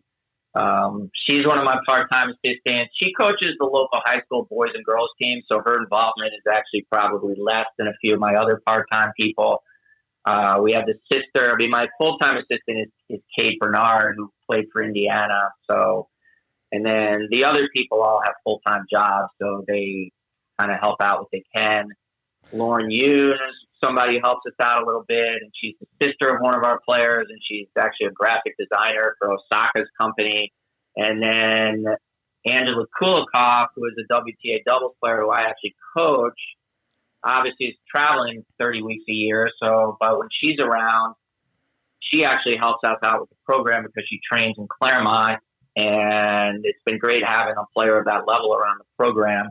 And what was interesting is at the NCAA championships this year, she coached the doubles in the national championship match and didn't even see us clinch because she had to catch a flight to France to play a warm-up event before the French Open. So she coached the doubles and then immediately left. And then we had to text her what happened. And then Audrey Yoon is a player on my team. Her sister Lauren, who also actually won a national championship ring during COVID with Emory as a player, she coached the singles. So we have a few part-time people who help out, but Kate Bernard's the main assistant. And then, Division III, there's no restriction. I guess they're changing that in Division I anyway in terms of having to have a volunteer and not more than one paid assistant. But there's no restriction on what with Division III? Well, in Division I, there's a volunteer assistant, although that's changing this summer, I think. I think they're going to be able to have 2 paid assistants. I'm pretty sure that's right. I heard that. I haven't seen it in writing, but I've heard that. Let's say if I have $25,000 for my assistant, I could have 25 different people get paid $1,000 if I wanted to. There's no restrictions on that. Okay. With Kathy Settles, I read where she husband, wife, nationals, and then mother, son. But one thing with her husband, they have a foundation, which sounds like such a cool idea that should happen all over the country, that they're, again, a brilliant idea, feeder system, that they're helping 7 elementary schools in the area starting tennis. Do you know much about that? Yeah, I know they donate equipment. I probably can't speak too much to that. They've been doing that since I've been here, and I give our old balls to them to give to the elementary schools, but I wouldn't say my involvement is much at all other than me giving old balls to them to give to the elementary schools. But they do rackets and other equipment, and I think they even do some stuff that's not even tennis, but I'm probably not the one to ask about that. Yeah, obviously there's not much detail in a bio, but we need to have a way to have, let's say, even high school coaches. You could touch upon that. I think it's such a downer that a lot of tennis kids don't even play high school tennis anymore. They never play for anything bigger than themselves, but they have a feeder system. I do think they say basketball and football. It's like, okay, these are the pathways, and I don't think that's clearly understood. What's the pathway to go from being an elementary to a junior high to a high school tennis player? What are your thoughts about high school tennis being down and out? And do most of your players have high school backgrounds? Most of my players played high school tennis. I always think the default should be to play. That's the only tennis I played was high school tennis. But it's a different era now. I'm going to have some friends involved in high school coaching. And I always think it's a good thing for them to do. And SoCal is pretty strong, so it's almost always I'm going to tell someone to play. There's some parts of the country where I've had recruits or commits or even, friends ask about it. My sort of feeling is that if there's literally nobody to hit with, a lot of these top players have deals where they barely have to go to practice. And I don't know where I feel like if you're not at practice twice a week at least, you probably shouldn't be on the team. If you're just showing up for matches, I'm not sure you're really getting the actual experience. I do understand that they have their own coaches and their own training, and I think that's fine to a point. But I'm not a big fan of the Hessian, the gun for hire, who just shows up only for matches. I think with the top players, coming every day to practice sometimes isn't super realistic, although maybe that would be ideal. Sort of depends on the program, but I always think they should play. But there are some places, if they tell me that there's literally nobody on the team that they can even hit with, then sometimes. And when I say hit with, they don't necessarily be at the exact same level. But if there's nobody even close to their level, sometimes high school tennis may not benefit them that much. But overall, yes, being on a team and being involved, and the argument for are a lot stronger than the argument against most of the time. No, that's a great answer. I do think that the gun for hire, that if someone can just show up for the matches, here in Florida, the rule may have changed, trust and verify, but the rule used to be you had only playing 4 dual matches. So these large academies like IMG or Saddlebrook, they basically just show up to play the state tournament. And that doesn't really, give the kid the experience of being on a team and helping out your teammates. And I'm okay with a few stipulations being made for the stronger players. So let them play some outside tournaments, train with their coach a little bit. But yeah, you kind of either have to be on the team and not on the team to a point. Tell us a little bit about having a pro player on campus. You touched upon that. Obviously, that's inspiration. She played at USC. She was All-American. And you're coaching her. So tell us a little bit about that in more detail. It's been fun. I sort of got to know her a little bit, and we kind of personality-wise sort of clicked, and then she graduated from USC. During COVID is when we got to know each other, and we were able to she was able to come up here and get training in the courts. We were able to get on courts. There's a local high school in a park. We were, at that time there was like almost no tennis courts, and she was having trouble finding courts down there where she lived in Burbank, and obviously USC was shut down.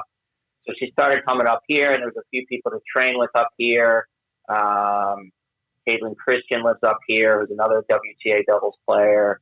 There's a few other sort of WTA singles people who are up here, some guys. my assistant coach at the time was a very good Division III player for Bowdoin, and she would hit with him. I had an assistant during COVID who never actually coached with me, but was here, and she played at a high level at University of Denver, where she's an assistant now. So Anne's had a bunch of people to hit with up here, and I just started working with her, and yeah, it's been great. She wasn't even sure. She had so many injury issues, and she wasn't sure she was even going to try to play professionally, and we really didn't know what the end goal was, or if it was just going to be play a few months and then, get a job, because she has a master's degree from USC, so she certainly doesn't have to be doing this. And yeah, it kind of worked, and I went to the U.S. Open with her last year, and it was an amazing experience. And she's at the French Open right now, trying to get me to go, but I need to find a place to live right now. So I think Wimbledon, I'm planning on going if she gets in, but we'll know that in a few weeks. But she's at the French Open right now, and as I said, she left the NCAAs in the middle of the match to catch a flight to France. So it's been fun. She helps out with the team when she's around, which is great. I mean, the players on the team love having, a professional tennis player around. She does a great job with coaching our doubles. I don't have to worry about her being part-time because I talk to her every day, all day, and I'm her coach. So now instead of listening to my annoying voice barking at them, they have, a 25-year-old WTA woman coach coaching them. So it's been great. It's been a lot of fun working with a player at that level. I think she's had a ton of fun coaching at the Division III level. I don't think she knew much about Division III at all and didn't understand sort of how committed they are and what the level was. Obviously, they're not at her level, but I think she's been surprised at how well they can play and how much they care and how well they compete. So yeah, it's been great. And for me, it's been it makes me very busy, of course, but it's been just really fun. I've never really coached anyone at the professional level before. I've traveled with a couple individual players a couple times, and how in the world of tennis, how people talk and would maybe claim they were coaching somebody, but I've never actually been anyone's coach. I've helped out a couple players here and there once in a while, on a very short-term basis, but I've never really coached a professional player before, so it's been fun. And she's great personality, and great with my players. That's super. I read where she just recently won a WTA title in Germany. I remember years ago, Andy Brandy, when he was a coach at Florida, Catherine Aldi, who became a top 10 player in the world, she was basing herself out of Gainesville. So that has to definitely be a nice perk in many, many ways. With I think. Go ahead. No, go ahead. No, I'm sorry. Yeah, I just interrupted, but I think I interrupted you, actually. Yeah, ping pong. Here's a question off the wall. Have you heard of Route 66? Route 66? Yeah, and it doesn't go that. In all my homework, it does actually. I don't really know too much about the history there, but I think that's now the 210 maybe, or maybe Foothill Boulevard is the old Route 66. I'm not even sure, but it does run right through Claremont. I didn't take time to look it up. That's a TV show that my older siblings would remember, but I think that was a little before your time. Okay, your Ivy League education. You're so humble, unassuming guy, low profile. Greek mythology. You tell that you are the. Are you the Lions, the Tigers? Tell our listeners what your team. Tell us. You are the. What's that? Well, you're not the Lions. You're not the Tigers. You're not the Cubs. You are your tennis team. You are the. Oh, our mascot's the Athenas. Yeah. So then, Greek mythology. Tell us. Right. Being a Cornell grad, what's that stand for, or what's that? How's that defined? Well, Athena is Athena is the goddess of wisdom and war, which, as I think I mentioned a little bit earlier, it seems like an appropriate mascot for tennis players because, you need to be able to fight and also be wise to play tennis. So that's how I think of it. Oh, that's great. I just wanted to review. You did mention it, but I've got down the goddess, wisdom, skills in warfare. Those are three. Yeah, Those are three I miss. three great words for a tennis player. Yeah, I think you got to use them all, right? And that's in our sport. Here's another off the wall question. Ned Harkness. I told people. Hockey. Go ahead. I was a little kid when they were winning national titles. But yeah, that's a legendary Cornell name right there. Yeah, he was at Cornell. He won. He won at RPI. Then he went from RPI to Cornell to Union, and then or maybe he went to the Red Wings, and he told Gordie Howe that and Alex Del Vecchio that they couldn't smoke a cigar. Was he at Union? My father actually went to Union, and my brother went there for 2 years before transferring to Cornell. No, they started. There's a lot of D1 programs in upstate New York. Clarkson, RPI, RIT, and such. And yeah, Union they got 20 freshman Canadians to come in 1 year. I think his progression was RPI, Cornell. Our fact checker would have to look this up. He's a tennis guy, Andres Barbosa. But RPI, Cornell, Red Wings, Detroit Red Wings, and then Union. But he won 4 titles, 2 in hockey, 2 in lacrosse, 2 at RPI, 2 at Cornell. Wow. But he was, so I for our listeners, when I spoke to Dave about his win, his recent win, I said, no one on the campus would know if I said that you've surpassed Ned Harkness with 1 national title, but congratulations on that.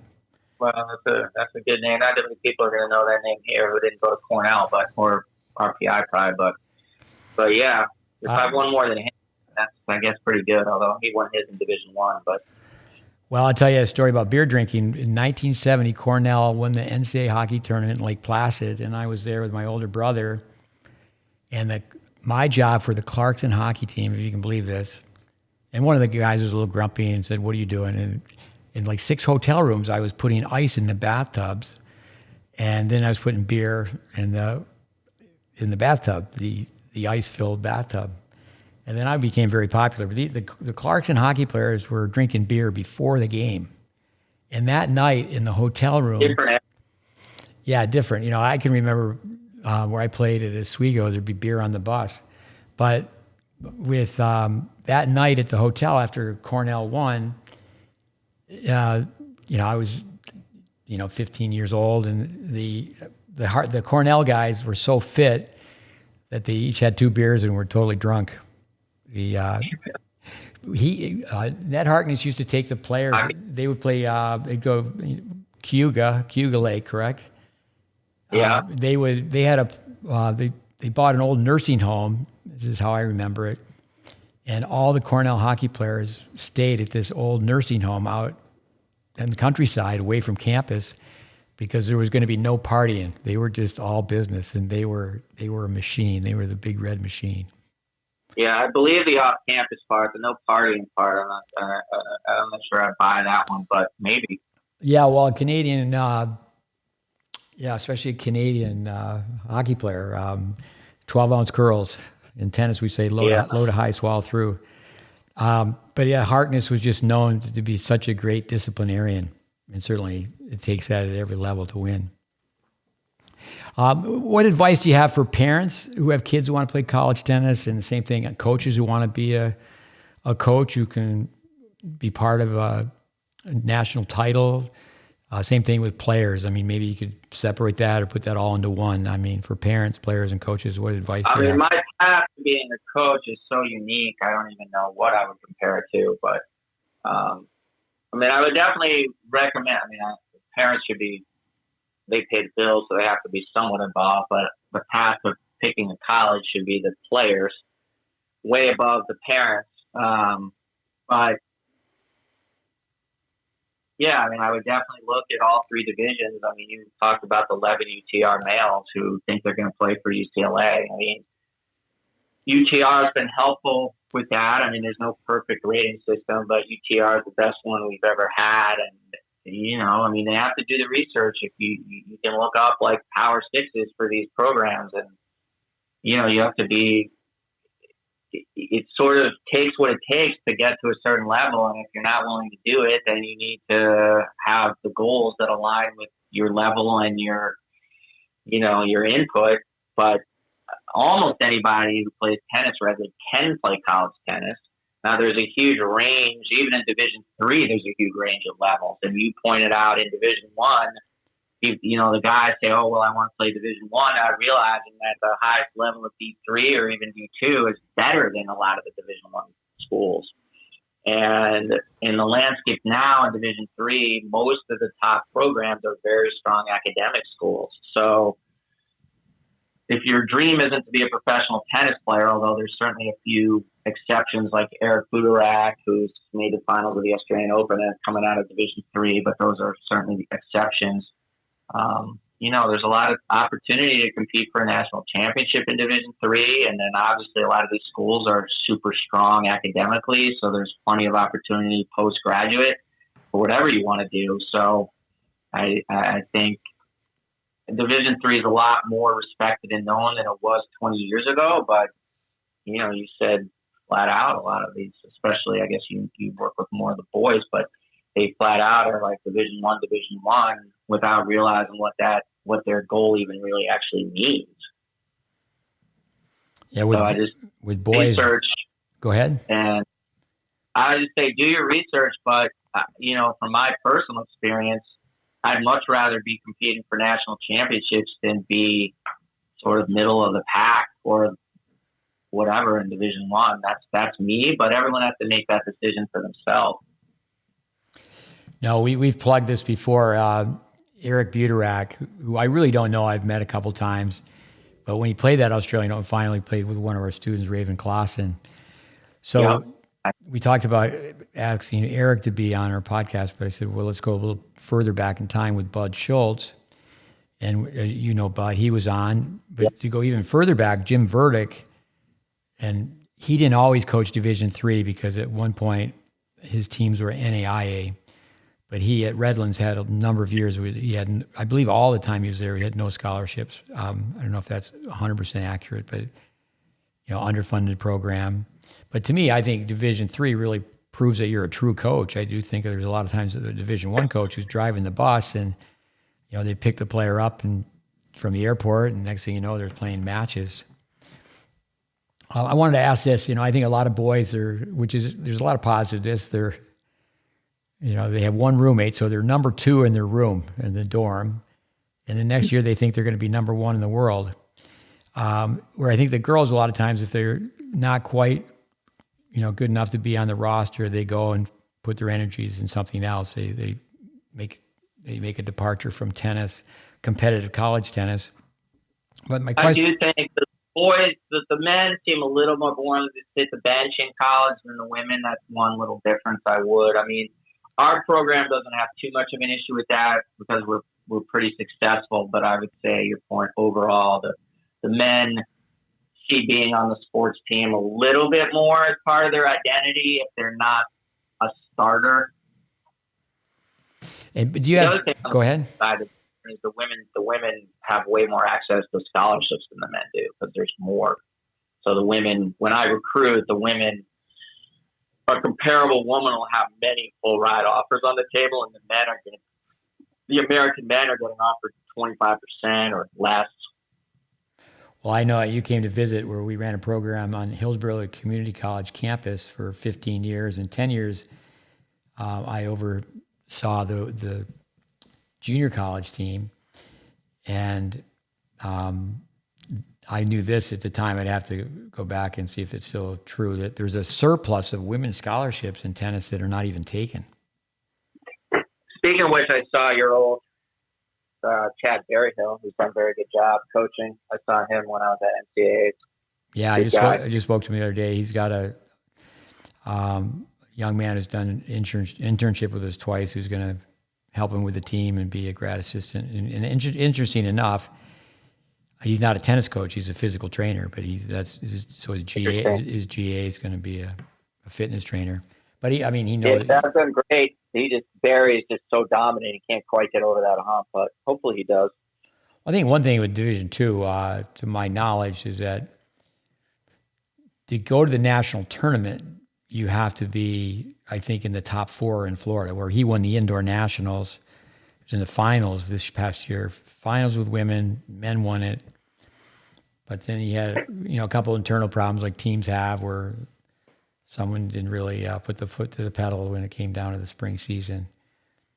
But here's the question now: do some of the guys they say they're on a national championship team that you've coached and they've won, and do they look to transfer out because they had success before their senior year? They're a freshman, sophomore, junior. I mean, most of these top. I don't think that happens. I mean, I'm not saying it never happens. I mean, we had a few people transfer out during COVID, but that's not really the same thing. I don't think it happens a ton, at least from my understanding of it, and I still follow the D3 men pretty closely.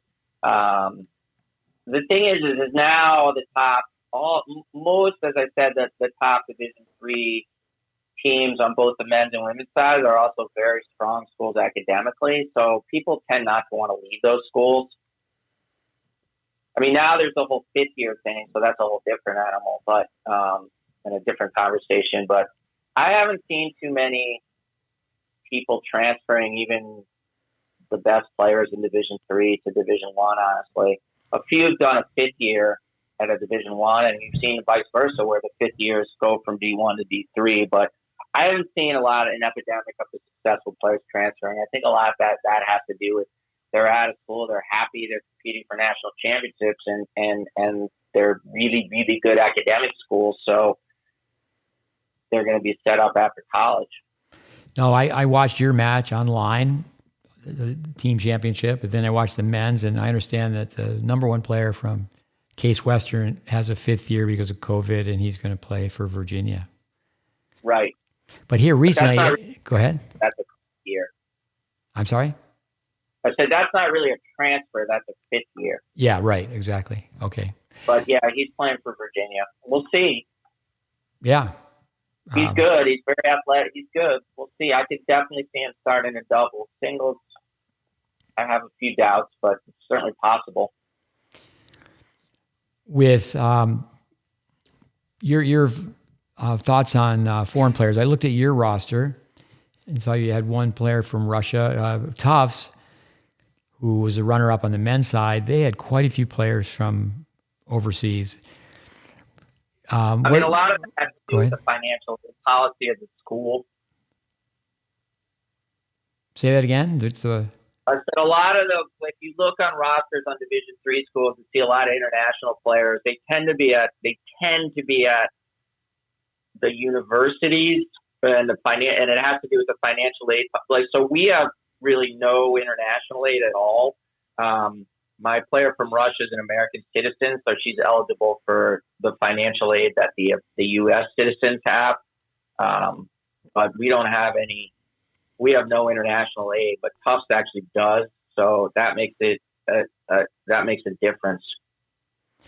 And with financial aid, I understand that not very few people pay sticker price. There's ways to get some financial assistance. We're need blind for American students, but we're not need blind for international students. So unless they're U.S. citizens, they don't have the same access to financial aid as an American student would have. That's not just for athletes; that's for anyone. Okay. But other schools have different policies on that. And what do you? They're all. I don't know exactly how Tufts work. I know they do have international aid, but I don't know how it works exactly. But I know here, it's the international. There is a little bit of international aid here, but it's done through a completely different system. And my player from Russia is an American citizen, so her financial aid application goes through the same pool as the American students. So, Dave, you've spent a quarter of a century or more in college tennis. This question comes up all the time. What do you think of foreign players? I mean, should there be a limited number? I don't really get involved in that. I mean, we don't have scholarships anyway here, so it's not really it's not a factor for me. I mean, I'll coach anybody. I don't, if they can get into the school and they're good and they can help us, I don't care. I mean, I feel like I'm a supporter of American tennis, but it's a worldwide sport. Certainly, would it be better for American tennis if all of the top of Division I had all American players? I guess, but is it good for the sport overall? Not so sure. And I don't even know how you would even define what's American and what's not American. I mean, I've been hearing the complaints about international players since I've been playing in college tennis, and it's a worldwide sport, and coaches want to win, and they're going to recruit the best players they can. So I'm not sure what the antidote to that philosophy would be if people are mad about not enough American players. I mean, the American players can get better. No, I asked the question, well, where would we be without the foreign players? The foreign players, not only did bring the level up, but so many of the foreign players stay here and coach. So I'm all for foreign players. I do think the idea of having the players all come in where they're roughly the same age is a big plus. But I think also we as American coaches need to do a better job. We need to develop better players. If we develop better players, the coaches are going to take the better player. And I do think that a lot of kids, again, hang in for that brand school. They want to go, they don't want to go to University of North Carolina, Asheville. They want to go to University of North Carolina, was it Durham or one of the triangles? Yeah, I mean, there's a lot of, right, we need to do a better job training American players, and I think there's some good players up and coming. I mean, I see a lot of these academies where there's a lot of hitters being developed, but not players. So, and yeah, I mean, some of that all goes back to playing multiple sports. I feel there's a lot of feeding going on, which I think helps to a point when you're younger, but there's a certain age where they need to be playing. They need to be playing matches. They need to be playing tournaments. And,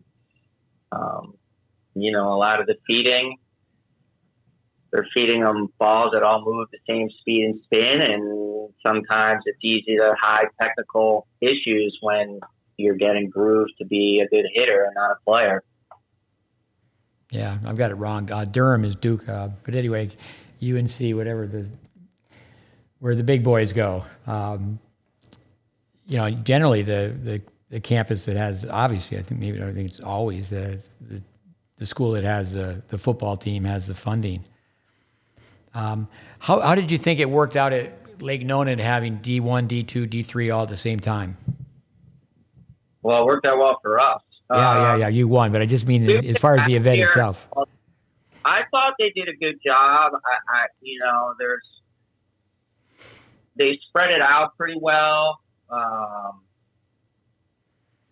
Rain, if they've gotten a little bit of rain, if the rain had happened earlier than it did, I mean, there's 6 indoor courts there with no viewing. I think it would make me nervous anytime it was there, because a real stretch of real rain would completely upend the whole tournament, and there's no real options. I mean, we don't have indoor backup here, but it doesn't rain as much in SoCal as it does in Florida. But I think it ended up working well. I mean, my players felt, at least during the team side of it, I thought they did a great job. And when we played on the collegiate court, they had, ice baths set up and snacks, and the team portion of the event for Division III, I thought was done extremely, extremely well. During the individuals, and I had some players do okay. We didn't have anybody at the end of the individual tournament. I heard a few complaints. I heard a few complaints that the Division III individuals didn't get to play their finals on the collegiate courts, and sort of once the D1 programs rolled in, there was a little bit less interest in Division III. I didn't experience that because I thought for the team event, it was done really, really well for Division III. So the only complaints I heard were from the individual singles and doubles tournament there, and that's kind of when Division I had really heated up. So they had a little bit more access and more focus and things like that. But I was kind of gone by that point. So, but I thought, they had like press conferences and yeah, from the team event in Division III, I thought was handled very, very well. Staying home to watch it, I watched Cracked Rackets, ncaa.com, and Tennis Channel. And so it was great to be at home to watch it. the gentleman or the guy who runs Cracked Rackets and his supporters, they do a fantastic job. It was Yeah, I thought they well did done. great. I got to watch some of the Division I stuff. It was fun. I was in Division I for a long time, so I know a lot of people there. And I was obviously busy with my own team, but I did get a chance. I didn't see any of the team finals, but I saw a bunch of the quarters and a little bit of the semis of both men and women. A couple more questions. Where are you going from here? I mean, how many seniors did you lose, and what do you have to do to get to the big show again and win again? We didn't lose any starters from this year's team, so we'll have everyone back. So hopefully we're still a pretty good program. Division III keeps getting stronger and stronger, and I know some other teams are loading up. Sort of not thinking too much about it right now, trying to enjoy the title for a few weeks, but I'll probably start obsessing about it pretty soon. But we do have, all the starters are back, so it's a fun group. They like tennis. They like competing. That's all you can ask. I feel like we can create an environment where you can get better if you want to get better. So we'll see what happens. I sort of feel we're in the mix every year. It doesn't mean we're going to win it every year, but the program has some momentum, and we're always going to be a factor, I feel, on the national scale. But there's lots of teams trying to beat us, and you need a lot of luck and health and all those things. So, but if you're knocking at the door every year, then you're going to get things happen right eventually. And we've been fortunate to do it 2 years in a row, but I think someday we'll do it again, but it may not be next year. I don't know, but this group's pretty motivated, so we certainly should be decent at least. Let me ask you one question about the hidden numbers. Someone who's at a top school academically, like you are, that's just something you have to do right up front? I mean, you're somebody you want to recruit, or do they mostly find you because they know the academic standard? People who have... I mean, our video is actually... It's a little bit recruiting at this point is threading a needle, because between the academics and the level we need to be competitive at a national level, and also all the scholarships available to the women and the ones who want to go Ivies, it's not that big a number that we can even recruit. And yes, we're score optional right now, at least temporarily. So most of the players will submit them scores, but they don't have to. But yes, I mean, I have them send me their unofficial transcripts as soon as they have them after junior year, and our admissions will look at it, and they might not give me a flat yes or no yet, but it can give me a pretty good general idea there, and I can pretty much look at a lot of transcripts, and I can do the eye test. I've been doing this a long time, and if I see students sending me transcripts, they're not getting in. But what about the ACT, SAT? So if your school is not accepting them right now, is it? Well, they are accepting them. It's optional. It's optional. They are accepting. There's really no. I mean, we have 3 different colleges. Remember, Steve? So it's hard for me to really even give you an answer on that. Okay. Let's just say that you have to be a very strong student to get into any of our colleges. But Harvey Budd is more STEM. So they're looking for a little bit different profile than, say, Claremont-Mudd-Scripts would be, or even Scripps. So that's not really an answer I can give you. Okay. It's just, you need to be a good student to go here. Let's just say that.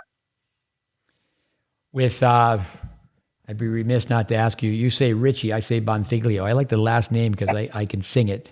For our listeners, he's really climbed the ladder in college tennis. He played for you. You sent him to work with me before.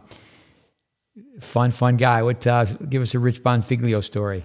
You must have a lot of people that started with you that are still in tennis. Most of them I probably can't even say on this call, but yeah, I mean, Rich has done a fabulous job building himself a career. I mean, that guy is a grinder in the true sense of the word. He started out at Ithaca College, he's Amherst, Columbia, USC, and now he's the head coach at Penn. And even he got hired in the middle of the year, and they still think he finished in the top 50 or close. And he took over in January, and he had a big win over Cornell this year, and some other good wins. They were just kind of like a little bit shy of making the NCAA tournament. But I mean, he's great. He was great competitor as a player, an unbelievably hilarious guy to have around, a real character, but he got his guy grew up playing hockey too, and just an absolute grinder, and will sleep on a park bench to hunt down a recruit. Just a worker and a plugger, and great tennis mind. I mean, he follows he's big time D1 coach now, but I mean, he knows as much about Division III women's tennis as anybody. I mean, he texts me all the time, and he follows everything, still keeps up with. I mean, the guy's brain is a steel trap, and he knows every single player from any division. It's almost remarkable. But he's a very entertaining guy, hilarious, dry sense of humor, and there's a lot of stories about him I probably can't tell on this call. But you spent more time with me, but he really helped my son Connor. He's a year or two older, a New York City guy, funny. But he's climbed fast. I know, and he was at USC. But I really think in my opinion, I would say it really helps to be in Division III because you definitely have to put development in the forefront. Where I do think at especially the very top schools, I tell parents many times they're just shocked, and I also think many parents haven't even seen a college, and their children haven't even seen a college match. But at the very, very elite, Power 5 conferences, people are going to pro tournaments to recruit. I mean, he's really played and seen. He's seen every level pretty much, and he was with you for a while, so he got a lot of technical background.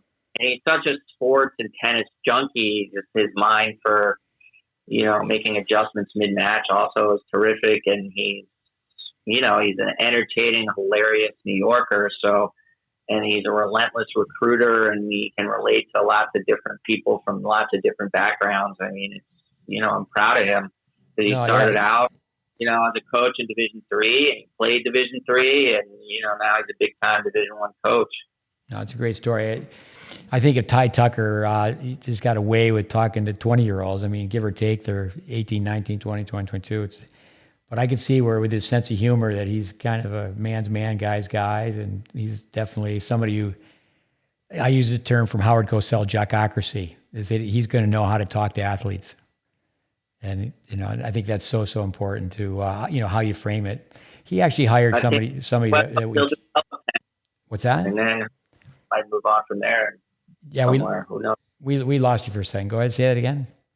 No, I said I think he'll do very well at Penn. And, from there, who knows? Yeah, he hired another tennis junkie, a young guy that we trained for years.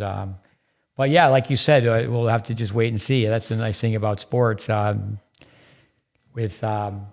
appreciate you said this about our program a long time ago. I got a kick out of it. I still said, yeah, I know this guy, Dave Schwartz. This is what he says about our program. You guys are like an underground rock band. You play good music, but nobody knows about you. I just love that.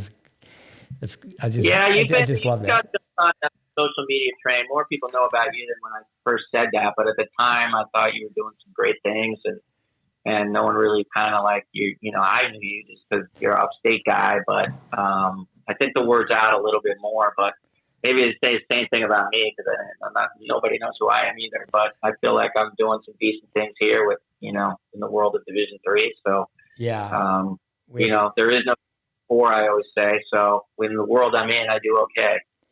No, I appreciate saying. I do think if a few more people know what we're doing because of social media and whatever you call it, websites and podcasts, but I don't think a lot of people know that what we do is based on, you said it earlier, is you got to study other coaches, and that's really what our curriculum or our pathway is. Just research is. John Verdi, a fun guy, used to say, "Is research is steel, baby, steel."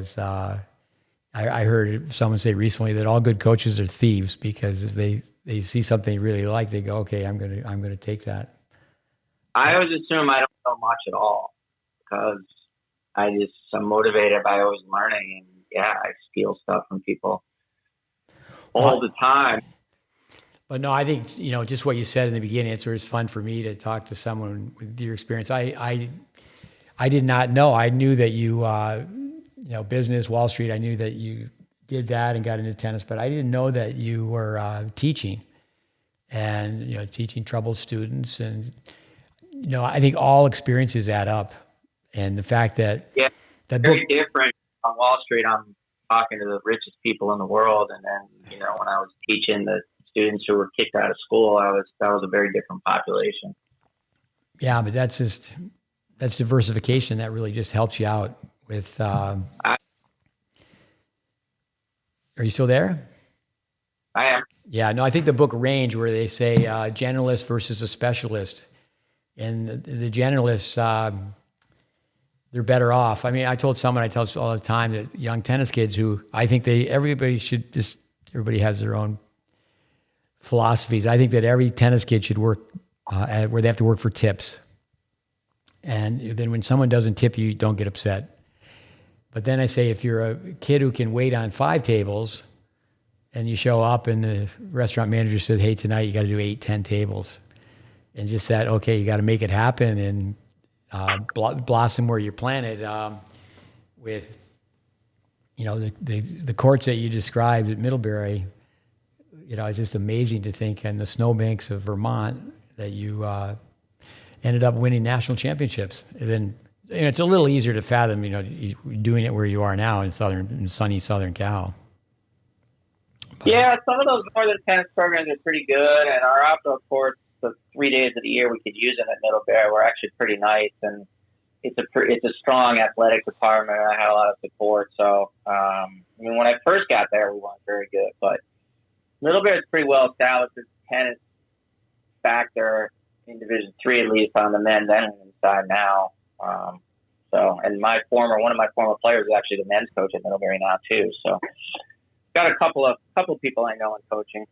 Well, with Erica Perkins, I mean, that's very unusual. I think that so many people deal with an athletic director that just knows, say football or just knows basketball, but she actually comes from a tennis background. That must be a plus.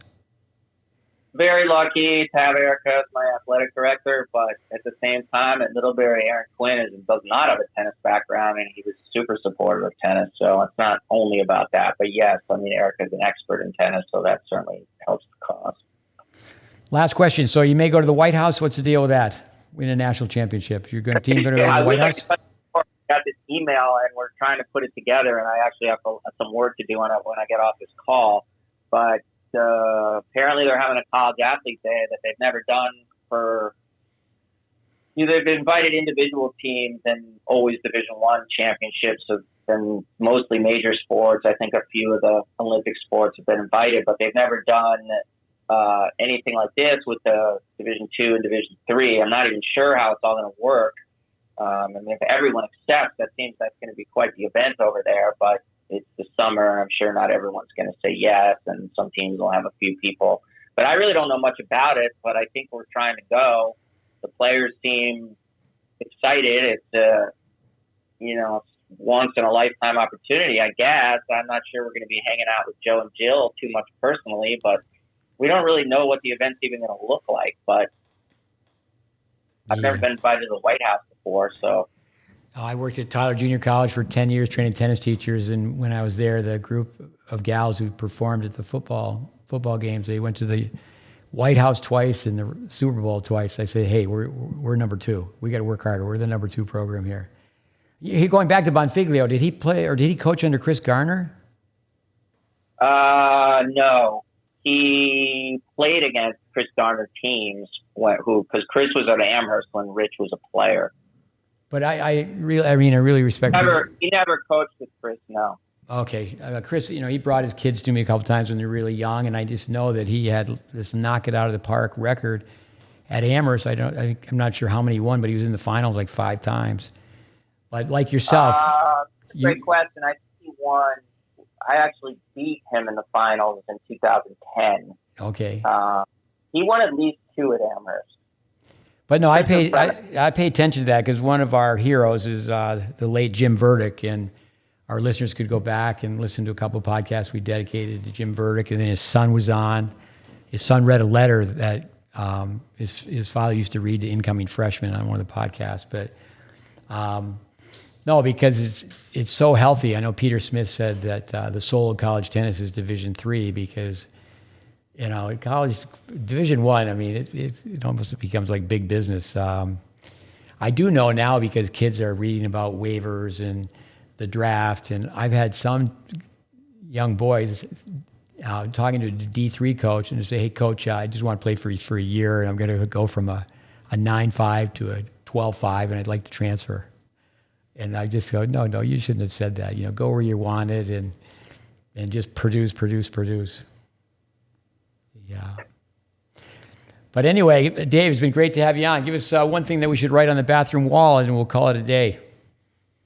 I have no idea. That's a tough ask, but I'm trying to think. I feel like I've been on the phone for 2 hours. I don't think I got anything left for you. With I love to listen to college coaches, and you said one thing that the players should hear and the parents is that you said to me, we had no dead spots on our team, meaning that all 6 players got a chance to win, all 6 players got a chance to put points on the board. Yeah, and it's 9 spots in Division III, so really, because each doubles counts as a point. So, yeah, I mean, we've prided ourselves on having depth throughout the lineup since I've been here. We've been very strong down low. I've been fortunate to have teams where every single player can push each other. That's been great. Hopefully we have that next year and going forward. But last year in 2022, we graduated a 1 and 2 and 3 other starters. So we sort of thought we were rebuilding this year, but we had some players take on much bigger roles this year, and they came through tremendously, and they were clutch, and it was a really, really fun year. But I'm always trying to tweak and question. One of the buzzwords out there is trust the process. I always sort of laugh at that in longer conversation. We're getting off the phone, but I never trust the process at all. I question my process and our team's process literally every second, every hour. I never trust the process. I trust that there is a process, but I tweak it all the time. So.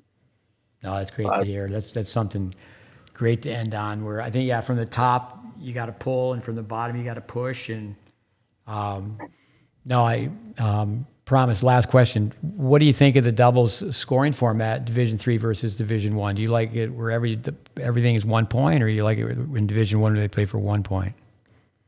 I think everyone should be playing the same system, honestly. I've gone back and forth. I've been involved in these format discussions for so long. I mean, I'm sort of at the point, tell me the format, I'll play it. It's the same for everybody. But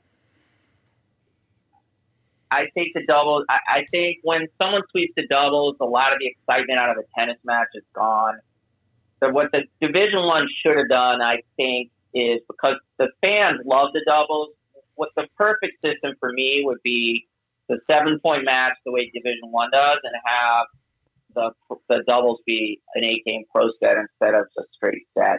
I've actually had several Division I coaches say they wish they had done that. I don't think they're going to change it now. And if you tell me that we have to have 6-game sets for the doubles, I'm probably fine with it. But if I was designing what I think would be the most, because it would only add about 10 minutes to a match, and the no ad has already shortened it so much anyway. And most of the matches really don't go too long now the way they did when it was ad. So for me, the perfect system would be the Division I scoring, but the doubles would be an 8-game pro set instead of 6. That would be my idea. I think that's much better. And then if you're at the table, is say, okay, if you don't agree with that, we'll just drop the warm up. Just start right away and go. Because we already don't have a warm up. So oh, you don't? Okay, I didn't know that. There's no warm up in college tennis anymore at all. Oh, I not before the singles, not before the doubles. We just go straight into play. Oh, I mean, they've done a lot of stuff around the margins and no ad. They've shortened matches a lot. I think making the doubles pro set would be more exciting for the fans, and it would add maybe 10 minutes to a match. It's not, especially with no ad, but they didn't design it that way. I would love D3 to do it that way. I don't think doubles should each count as a point, even though in a lot of cases it's benefited my own program. I just think it's too much for, 3 pro sets or 3 sets of doubles. I think we should all be playing the same system if we can. I wish Division I had done it the way I suggested it. I don't know. Junior tennis, it's interesting. They played a 6, and I know enough to know that 6 is not divisible by 4, but they do allow warm up. I played 2 out of 3 sets when I played in college for the doubles. That was some of those matches indoors on 4 courts take 6 hours. Yeah. No, we're repetitive on our podcast, but Chuck Creasy was on. He said one of his friends, I thought was a great idea, is instead of the match tiebreaker being at the end, have the first set be a 10-point match tiebreaker. So then the third set is a third set. Yeah, that could be interesting. Yeah, I don't see that getting passed, but no, thank you so much for your time. Obviously, lots of wisdom, and like Laver, like Nadal, you're a very, very humble guy, but a humble guy with 5 national championships. So congratulations to you, your team, your staff, everybody who's associated with your program. That's a great effort. Thanks, GreatBase, for having me on. Yeah, all right. High above Cuga Waters, upstate New York. All right, Coach Schwartz, thanks. We're over and out. Appreciate it. Watch some hockey playoffs. Yeah. You got to watch it. Are you watching? I've been watching. It's awesome. NBA a little bit more, but I watch hockey too. Yeah, no, it's a drug. I don't watch it during the year because I would watch it every night, but I watch it every second during the and it's every night. It's 2 games back to back for a while now. Pretty soon they'll be just down to 1 game every other night, but it's just amazing hockey. But all right, we'll Coach. All right, I'll give you a call. Thanks, appreciate it. Thank you. Yeah, humble guy, Dave Schwartz. Time to take some notes on that, but go back. I know we have coaches listening to this, and there's just so many pearls of wisdom. But it's not every day that you win a national championship, and his story is amazing. You know, there's some things that I didn't know. It's always great to just sit down and talk to someone for a lengthy period of time, and like you said, talking to the wealthiest people in the world, and then he's talking to people that are on the other end. All those things add up. But Dave Schwartz, thank you very much. Again, congratulations, national championship. And we're over and out. Adios, amigos. Next time.